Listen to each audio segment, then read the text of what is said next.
આદિવાસી યુવા સમિતિ એ એક સંગઠન તો છે, પણ દરેકનો એક પારિવારિક સંબંધ રહેલો છે.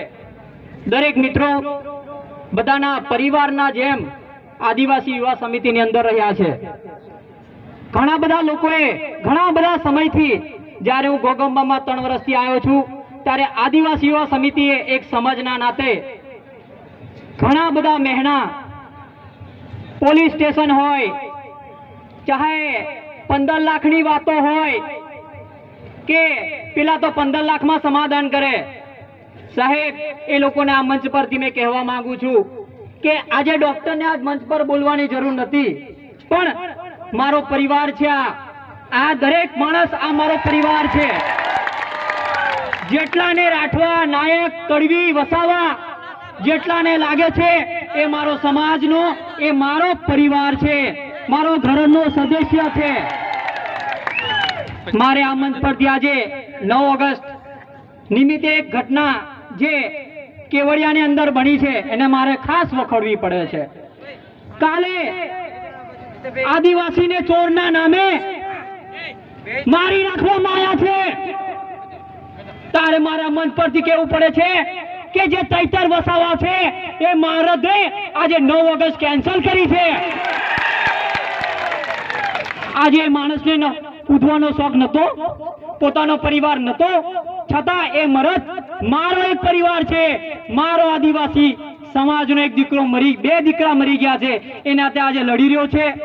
સાહેબ, આદિવાસીને ન્યાય માટે લડવા જાય છે ત્યારે એમને એવું કહેવામાં આવે છે કે તમે દારૂડિયા છો, તમે ચોર છો. સાહેબ, તમે બતાવો દરેક આદિવાસી સંપ્રદાયનો માણસ કંઈક સનાતનમાં, કોઈ જગ્યા પર સ્વામિનારાયણમાં, સાહેબ બંદગીમાં એટલો સુધરેલો આ સમાજ છે ને તમે કેવી રીતના બદનામ કરી બતાવો છો? સાહેબ, આદિવાસી યુવા સમિતિની અંદર કોઈ સંપ્રદાય ને વિરોધી ભાષા કહેવામાં નથી આવતી, છતાં ઘણા બધા એવું કીધું છે કે તો નાત જાત વગરના છે. સાહેબ, જમોર્યો છું. ઘણા ડામરિયા હશે, ઘણા કનાશિયા હશે, પોતપોતાની નાતો આપેલી છે કુદરતે આપણને. સાહેબ, એક રિક્વેસ્ટ કરવા માટે આ મંચ પર આવ્યો છું, નેતાની પાર્ટીની દલાલમાં વેચાઈ ના જતા. આ એક છેલ્લી પેઢી છે જે આપણને તારવી શકે છે. એ જ એક મંચ છે જે આદિવાસી યુવા સમિતિ છે. સાહેબ, કોઈ એને પગાર નથી આલતું, નથી એને કોઈ પેટ્રોલ આલતું, નથી કોઈ એને ઘર ચલાવવા માટેનું કોઈ ગુજરાતના ભથ્થું નથી આપતું, છતાં મારા દરેક આદિવાસી યુવા સમિતિના કાર્યકર્તાઓને એ મારો પરિવારનો એક સદસ્ય છે એમ માનીને સૌને ધન્યવાદ કહેવા માંગુ છું.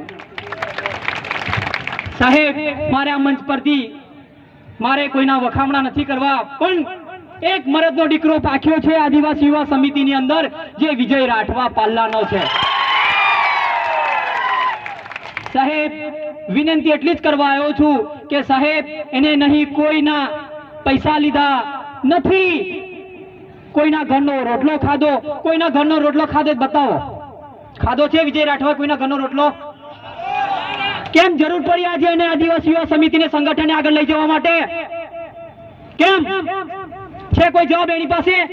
પેલા નેતાઓને પૂછી જોજો. સાહેબ, એ ગુલામીમાં, એ દલાલીમાં વેચાય એ મારા આદિવાસી યુવા સમિતિના કાર્યકર્તાઓ નહીં, અને જે વેચાવાનું હતું એ તો વેચાઈ ગયેલા છે.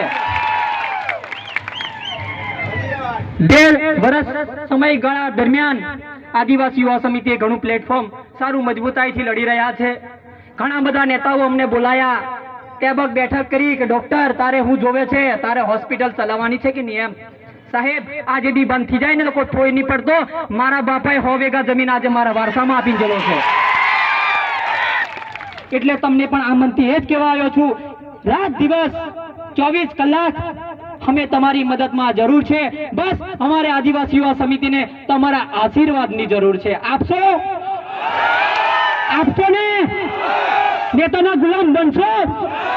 પાર્ટીના ગુલામ બનશો? બસ મહેરબાની ચાહું છું, મારાથી કઈ વધારે બોલાય હોય આપ સમક્ષ. મારો સમાજ છે, આજ મારો જ પરિવાર છે, આ મારા જ બાપા છે, આ મારા છોકરાઓ છે, આ મારા જ ભાઈઓ છે, આ મારી જ કાકીઓ ને મારી મોટીઓ છે સાહેબ. મારે બીજાને કોઈની જરૂર નથી. બસ તમે બધા એક થાવ.